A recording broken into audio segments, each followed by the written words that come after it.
Hello everyone, আমি এখন আছি অর্থাৎ পরিবাগের সেলো রেস্টুরেন্ট। সেলো রেস্টুরেন্টটা পরিবাগের ২০ তলায় অবস্থিত। এই রেস্টুরেন্টটা আমি বেছে নিয়েছি যে এখান থেকে ঢাকা সিটির ভিউটা অনেক সুন্দর দেখা যাবে। সো আমার সামনে একটু যদি সামনের দিকে আগাই তাহলে আপনাদের ঢাকা সিটির ভিউটা দেখাবো। একটু সামনে আসো, ঢাকা সিটির ভিউটা দেখো।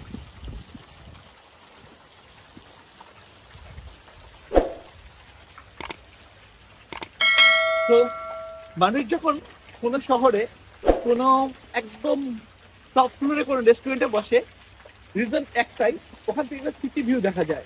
আর সিটি ভিউটা কিন্তু একটা আর্ট অফ দ্য স্টেট বলা যায়। আমি যদি বলতে হয়, আমি ঢাকা শহরের অনেক রেস্টুরেন্টে টপ ফ্লোরে বসে কখনো সিটি ভিউ দেখতে পারিনি। এটা আমাদের জন্য অনেক দুঃখজনক। কারণ হচ্ছে ঢাকার নাইট লাইফ যেমন নেই, আবার নেই কোনো ঢাকার যে বিল্ডিং গুলো হয়েছে। অর্থাৎ আমি যে প্লেসটা আছি, আমার রাইট সাইডে গেলে আমার পিছনে হচ্ছে বসুন্ধরা বলেন, কারণ বাজার বলেন, বড় বড় বিল্ডিং আছে সবকিছু, কিন্তু ভিউ যেই জিনিসটা সেই জিনিসটা নাই। যেটা যে কোনো কিছুতে আপনি যদি যান, আমি কিছুদিন আগে কায়রোতে গিয়েছিলাম, অর্থাৎ ইজিপ্টে গিয়েছিলাম, নাইট ভিউটা অসাম। আবার যদি ব্যাংকক বলেন, মালয়েশিয়া বলেন, সিঙ্গাপুর বলেন, সিঙ্গাপুর তো বলাই যাবে না, অন্যরকম ব্যাপার স্যাপার। আর ইউরোপ আমেরিকার কথা আমি বাদই দিলাম। তো একটা যদি শহরকে একটা জায়গায় পৌঁছতে হয়, অর্থাৎ একটা স্টেজে দাঁড় করাতে হয়, তাহলে মাথায় খেয়াল রাখবেন, অর্থাৎ খেয়াল রাখবেন যে সিটির ভিউটা আছে। আমরা এক একজন কিছু বিল্ডিং তৈরি করছি, কিন্তু বিল্ডিংটার যে নান্দনিক সৌন্দর্য এবং সেটার যে নাইট একটা ভিউ থাকবে, সেই ভিউটার ব্যাপারে আমরা একদমই সচেতন না। যেমন আমরা সচেতন না, আমাদের দেশবাসীও আমরা সচেতন না, আমরা যারা সাধারণ জনগণ যারা বানাচ্ছি সেটাও না, ইভেন্চুয়ালি গভর্নমেন্টের যে অর্গানাইজেশন যে বিল্ডিংগুলো আছে সেটা না। আমি যদি প্যারিসের কথা বলি, তাহলে তো আপনাদের বলতে গেলে মাথা নষ্ট করা সৌন্দর্য। অথচ আমি খুব কাছ থেকে ঢাকার ভিউটা দেখাই, আমি নিজে নিচ্ছি। আপনারা দেখতে পাচ্ছেন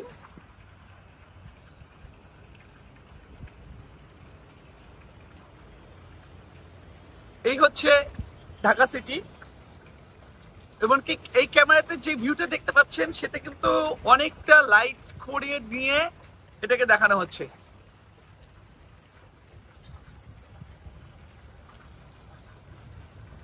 আর ঠিক যদি পাশাপাশি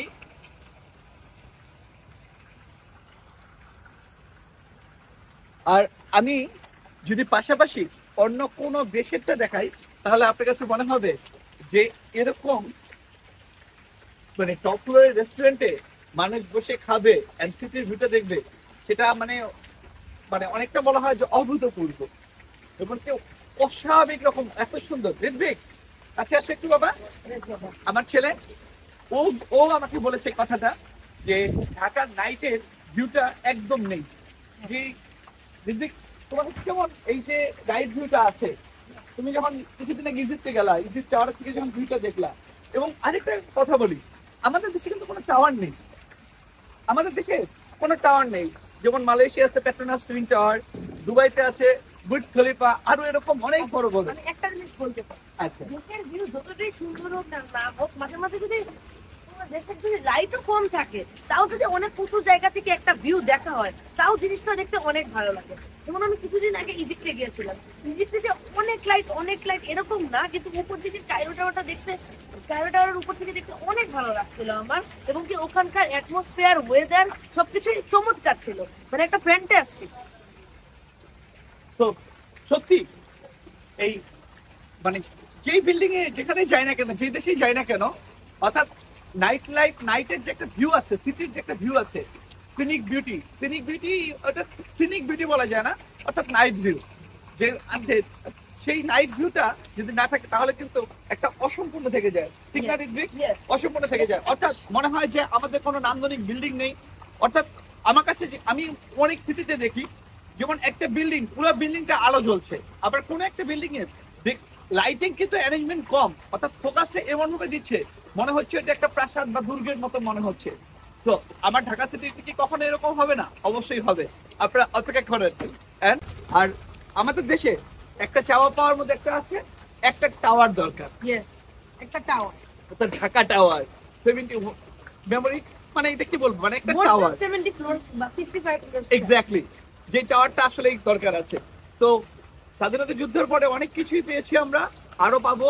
আর এখন তো লাস্ট 10 ইয়ার্স 15 ইয়ার্স এর মধ্যে যা পেয়েছে এটা অভূতপূর্ব। হ্যাঁ একদম মানে এটার জন্য যে আমাদের মাননীয় প্রধানমন্ত্রী শেখ হাসিনাকে অনেক বিশেষ বিশেষ ধন্যবাদ, যে অতি অল্প সময়ের মধ্যে আমাদের দেশে অনেক কিছু ডেভেলপ করেছে লাস্ট 15 ইয়ার্স 10 ইয়ার্স এর মধ্যে।